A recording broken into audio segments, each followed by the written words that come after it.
Greetings, everyone. I am Sundance Robson, and I want to welcome you to the 10th of ceremony. And together, we're going to be journeying deeper into ourselves.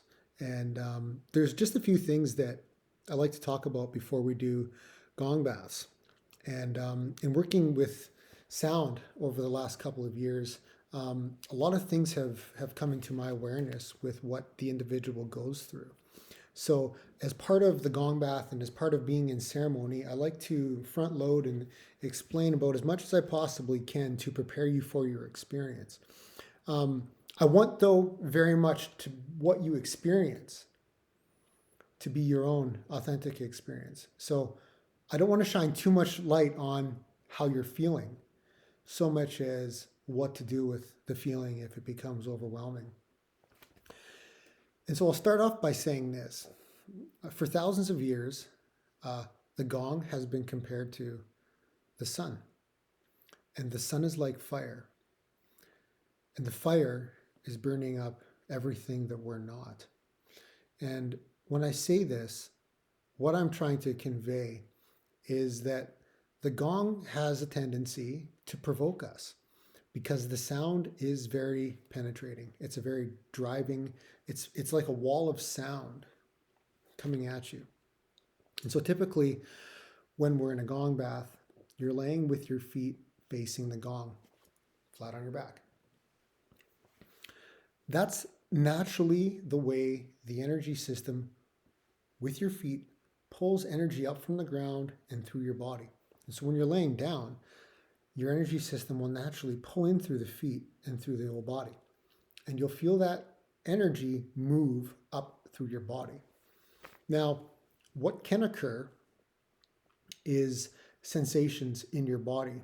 Because when we go through our day or when we run into instances in our life, be it relationship, financial, stress, whatever we go through in our lives, we have a tendency of holding breath. We're not actually aware that we're holding breath. We may find ourselves caught up in a situation and all of a sudden, and we just continue to go on. There's a quick fight or flight response, and then we don't realize it, but we're actually holding breath. So this entire time I've been talking to you, I've actually been holding my breath, and I'm not even aware of it. So I just recaught my breath, and we don't actually do that when we find ourselves in situations. So this actually stores in our body as tension. But when we use sacred sound, the sacred sound has the ability of just unforgivingly moving through that. It's just drives. It's this driving energy that moves through those spots of tension. And if we hold on when that's happening, sometimes we can create a strain or we can create an overactive mind in our body. So it's very important to remember to breathe during a gong bath. We can experience in a gong bath a wide range, all the way from total relaxation. The very first gong bath that I ever went to, when I fell in love with the gong, it was a very relaxing, very easy, very simple thing for me to go to. And after the gong bath, I felt like really blissed out. There was almost an unmeasurable joy inside of me, and it occurred to me that I didn't need to do anything to feel this joy. That I just was being. I was just this state of joy.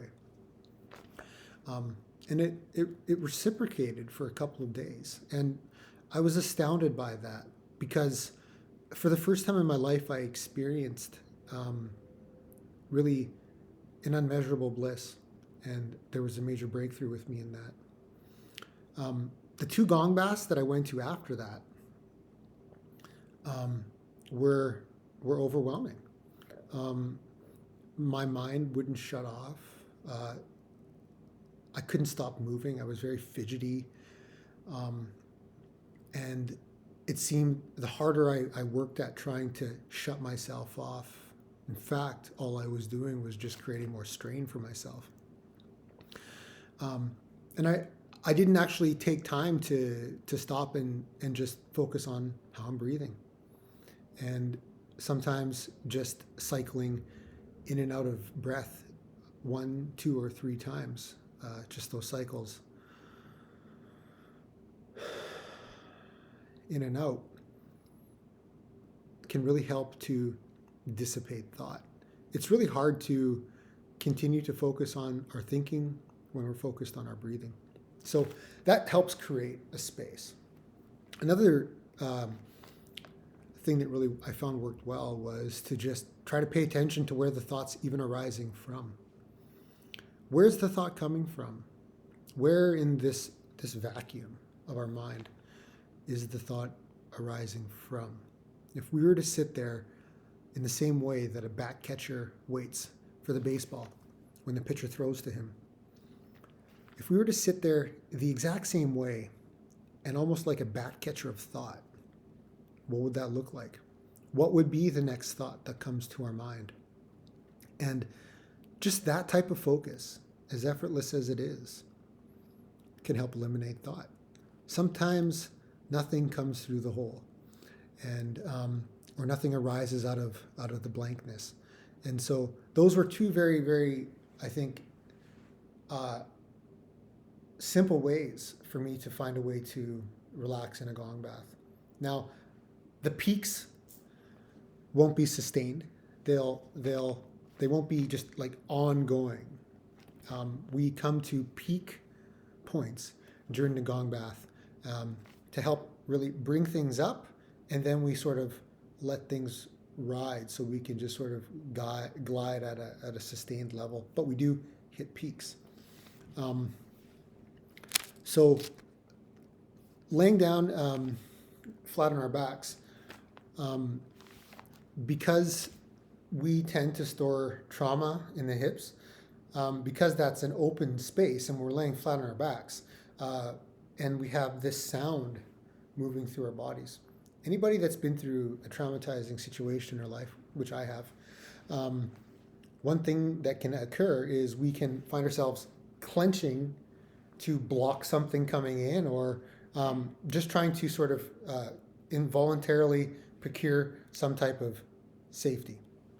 But when we do that, we're actually storing energy in our hips. And if we don't deal with it, it just stagnates. And it stagnates for years. And when we're laying back flat on our backs, that sacred sound moves right through that stagnating energy, and we get these sensations. And these sensations, because it's hitting a stagnating energy, can almost seem amplified, and it can seem sometimes overwhelming. So that's when we want to come back into our breath, and just maybe seeing where the thought's coming from, so we can let ourselves come back into a place of ease.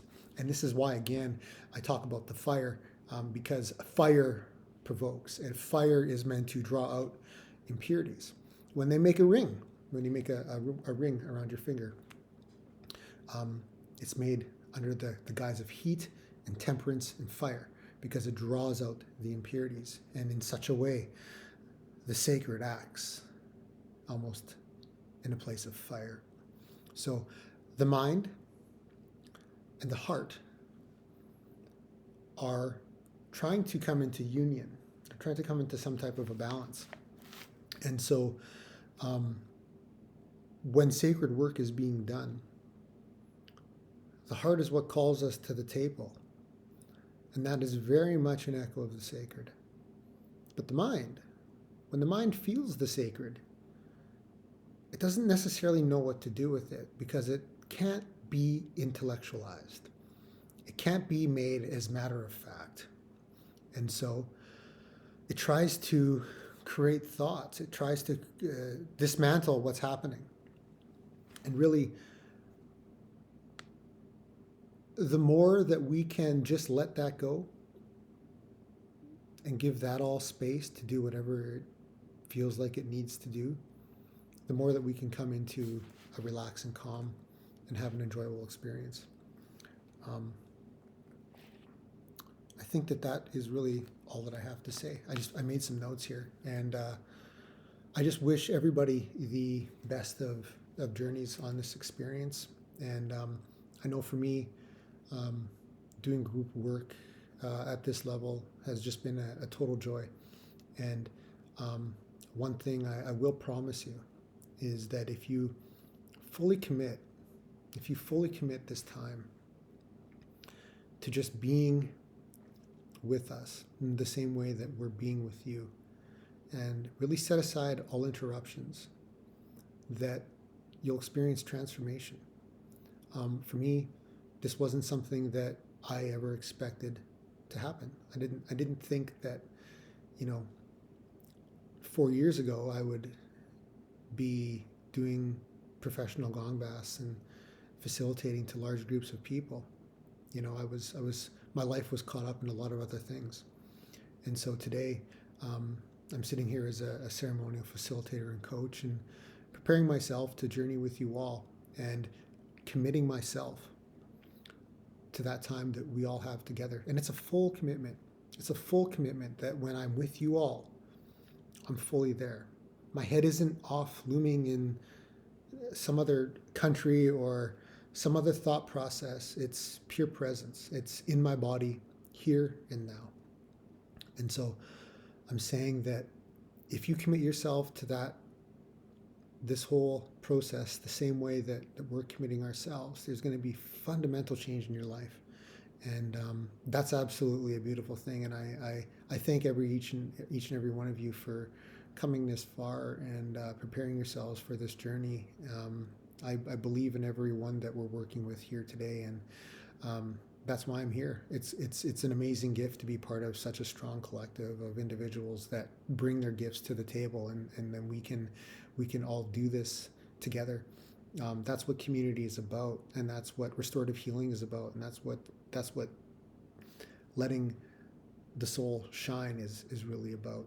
So thank you very much for your time. I look forward to journeying with you all. And if you do have any questions, please feel free to email me at sundancerobson@gmail.com. Or you can also get a hold of myself and my partner Karen at sacredcompasshealing@yahoo.com. Thank you very much, and have a great evening.